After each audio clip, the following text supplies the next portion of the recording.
Hey everyone, it's Andre Luck here to share my video for this week. And what I'm going to talk through this week is use cases for ChatGPT for B2B purposes. So if you're a B2B salesperson, a B2B sales leader, a B2B marketer, leveraging AI and ChatGPT to help work more efficiently and also work more effectively. So a couple days ago, I had thought about talking about this topic on the video, and it was just ironic that two webinars I was on this week, one I actually just got off of, they talked about how if salespeople and sales leaders don't begin adopting generative AI and ChatGPT in the next 5 years, they're going to be extinct. They compared it to when you move from reaching out to people over fax and pivoting to email in the 2000s, early 2000s, or when the internet became a thing. That there's a lot of people out there saying, "Oh, I tried a little bit here and there. It's something I need to get to," but those who are taking full advantage of it now are seeing significant gains now, but will continue to see significant gains, get more work done, work more efficiently, and be more effective in their jobs and not necessarily eliminate jobs, but differentiate from others. But I do see in the future AI, chat GPT, things like that, starting to reposition how workers work and how organizations are built specifically in sales. So as I work with teams and I do consulting, that's a big part of what I focus on is taking that old school approach of thoughtful outreach, a lot of effort, high activity, but that's relevant and quality, but leveraging new tools like ChatGPT, using LinkedIn to be more personal and be more effective with your outreach that way too. So kind of take the old school, mix it with the new school, and blend those two together to help people book more meetings, increase their pipeline, and ultimately generate more revenue. So the first persona I want to talk through is the B2B salesperson. So these are things that I've seen people do, I do myself, that I'm going to share for each of these different personas. But the first way that you could use it and leverage ChatGPT specifically for being a B2B salesperson is getting up to speed very quickly on an ICP, so your ideal customer profile, an industry, a persona that you're reaching out to, especially if you're a newer salesperson. You probably don't have a lot of business acumen. If you're a couple years out of college, your first career or first time doing B2B sales outreach, it's going to take a while to have conversations and speak at the level of the person it is that you're reaching out to knowledgeably. But using this, and this is something that I implemented in my training, I was working with the Tennessee Titans, and they had a pretty junior sales team that had done some B2B outreach, talked to some business people. We went through an exercise of, all right, pick a persona that you reach out to. And typically in sports sales, you're talking to a VP of sales, a president or owner if it's a small company, a head of marketing. Plug in a chat GPT, tell me what this person's top responsibilities are. Tell me what the challenges they face are. Tell me what their business goals and outcomes are. And also show me how Titans tickets can help overcome those challenges or help them achieve their business goals. And within minutes, they're able to see and get information that would have taken them months, if not years, to get through just experience. So having that and being able to leverage a tool like that to make your emails better, to, and that'll be the next thing I talk through, to just sound more educated and have a higher business acumen is something that everyone should be taking advantage of if they're in sales. So I mentioned improving your emails. I wouldn't plug it in and just have ChatGPT write emails for you. I think it could help you get some thoughts started and like, hey, here's who I'm reaching out to. Here's what I do. Give me some ideas to get going, and don't just copy and paste it because you need to quality control check that. Make sure that the information's accurate. Make sure it doesn't sound like AI because people can tell when it's a bot or an AI generated email and can tell that you didn't put much thought or personalization into it. You want it to sound in your tone. You want it to sound in your voice. So it can help you, but you want to take that and tweak that and adjust it and make it sound like you and your brand voice, and maybe plug some things in that you find out about their company or that is relevant to the product that it is that you're selling. Or you could say, here's my email right now, take this and make it better. Make it, it's going to this type of person, change the language so that it resonates with that person. Did a proposal recently and I had put together a proposal. I said, hey, this is going to go to a CRO, make some adjustments to this, tweak this a little bit. And so it added other things that a CRO may want to see out of my proposal that maybe I didn't have in there. So I would say, take your original draft, plug it in there and see how it can improve it or make it better based on what your goal is and what the desired outcome is. The other thing, if you're a salesperson, you could do is use it for meeting prep or even just role playing scenarios. So this is another real life example that I use. As I was getting on a meeting, I said, hey, here's the conversations we've had up to date. Here's where we're at in the process. I think I'll get these objections, but tell me other objections I'm not thinking of. And it listed three or four, one or two, which actually came up on the call. So I was glad that I prepped for that on the front end because I already thought through, okay, when I get that objection, here's a way that I think we could resolve that or how I could overcome that objection. And if I didn't do that on the front end, I probably could have talked my way through it, but it was good that I had already prepared on the front end. So doing meeting prep, getting ideas on objections that may get thrown at you. If a deal's stalled, hey, give me some ideas on how I can get this deal back going a little bit, or just role play. Say, I am a salesperson for XYZ company. I reach out to this type of persona. Here are objections that we typically face. Give me we're going to role play a scenario. Give me objections and I'll respond back and then critique me on how well I did. So this takes work off the manager's hand. You can train yourself as a salesperson. You don't have to wait for your manager, your leader to come in and do coaching. Like you could do your own coaching and take your career into your own hands and have the assistants there to help you. And then also take the real life examples from your manager to supplement that. But this is something too that you can do on your own. Maybe it's just like a quick start the day. Hey, I'm about to make calls. Let's plug in a couple of scenarios. Let's do some role plays just to warm up so that you can get your mind going through ChatGPT. And then when you're making phone calls, you're ready to go. So that's on the B2B sales side as a salesperson. As a B2B sales leader, you can take that to another level. So depending on what it is that you're doing, whether it's onboarding a new hire, you could speed that up very quickly, or maybe you're looking to build out a training plan because you need to grow in this type of area or grow. Here's what my team's struggling with. I want to build a training plan to get them on pace or back on track over the next 8 weeks. It could do that for you. List out, be as detailed as possible. Here's what we're doing. Here's where we're at. Here's what I'm looking to do. Build out a training plan with actionable items and actual exercises that I could do and metrics to help us get back on track. And it could list that out.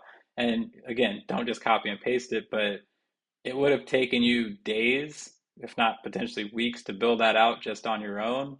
Now, within 30 minutes, you can have a rough draft that now you're just tweaking and adding things in, and you already got something started. So whether it's training plans, performance improvement plans to get people back on track, I think that's a great place to start. And being as detailed as possible will allow you to get the best prompt back to help you get going. As a leader, you're having one-on-ones all the time with your team, and there may be someone who's struggling or a difficult conversation that you want to have. You want to, just like as a salesperson would role play a phone call, you could role play a difficult conversation or someone that they're struggling in a certain area and you want to talk through how they can improve. Like you could role play what that conversation could look like, and they can give responses. You could tell it, hey, be a difficult rep that's not coachable, and that could prep you for that conversation and let you be a little more cool headed when you go into it because you've already thought through the different objections or rebuttals that they'll get back to you based on the feedback that you give. But I think prepping for difficult conversations is another one. As a sales leader, the third one I'd say is thought leadership. So I think a lot of people are not leveraging LinkedIn the way that they potentially could, especially if you're a sales leader. So having a presence there, whether it's from a recruiting standpoint and building a brand for you personally, or it's giving support and air cover to your sales team as you're out in market, reaching out to potential prospects and clients and things like that and connecting with them on LinkedIn. And if you're sharing thought leadership, that can help attract people to come to you. That can give content that your sales team can then go share with their potential prospects and clients too, or share with their audience on LinkedIn and build their network and everything like that as well. So that can help you if you plug in a ChatGPT.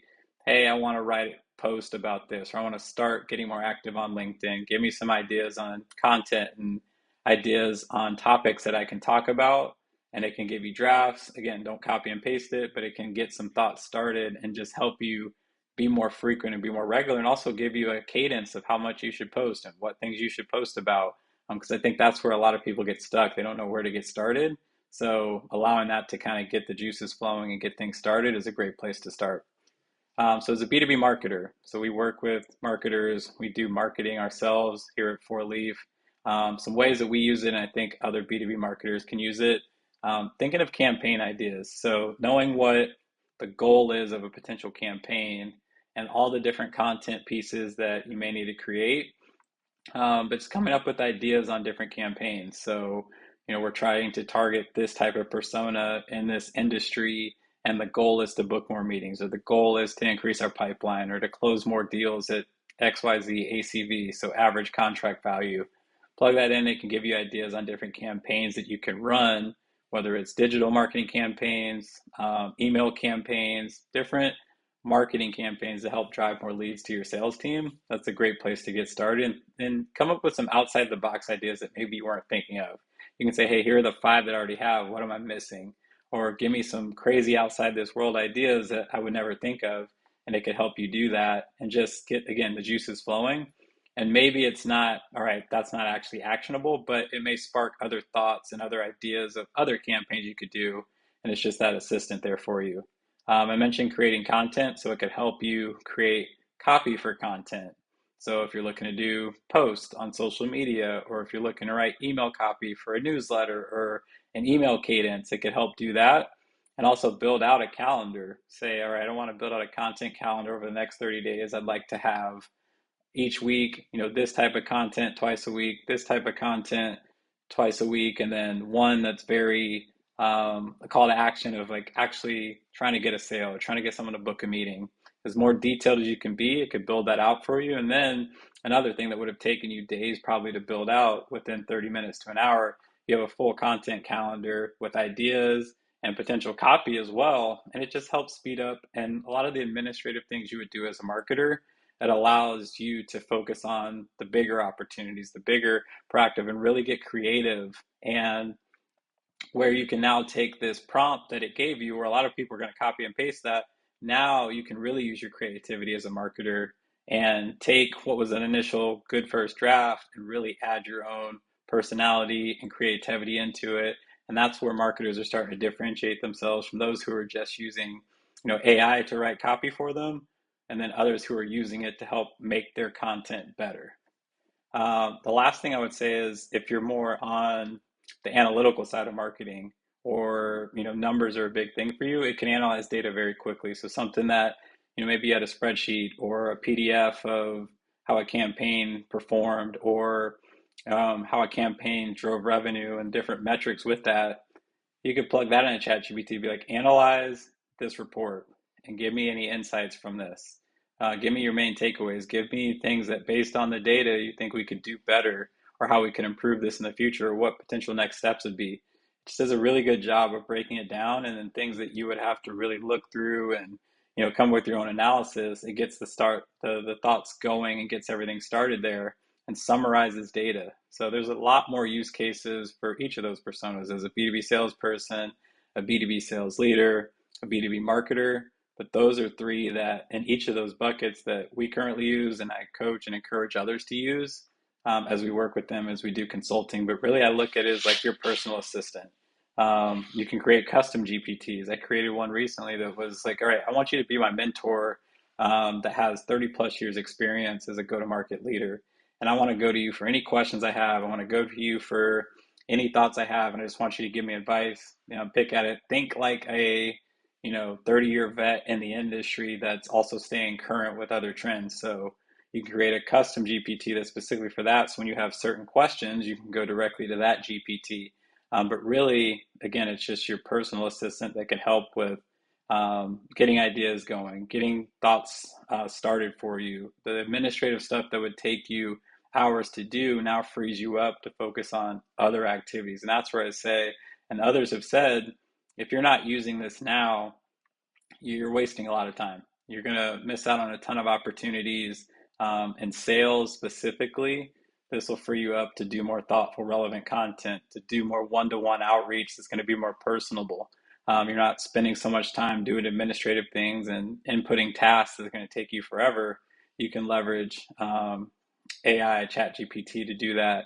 But if you haven't started, I would recommend just playing around with it. It's free to set up an account, just start plugging it in. It could be random stuff too, but I think really for anyone, it's just getting more comfortable with using the platform And then if you stay consistent with that, like with anything in life, 30 minutes each day, you'll start to figure out use cases. And every day you're finding out new things. There's content online that shows you based on your persona or based on the job title that you have or job function you have, here's how you could best leverage tools like ChatGPT to be most successful. So hopefully this is of value to you. If you're already using it, great. Would love to hear your feedback on how you use it. If you haven't, or you haven't started, now's the time to start, because I do see this being something that is going to be more common in the future. And those that are ahead of the trend now or ahead of the curve now are going to take off and have a ton of success. And then when it is more commonplace, be the experts and really strive and thrive within their industry. So hope everyone enjoys the video. Have a great day.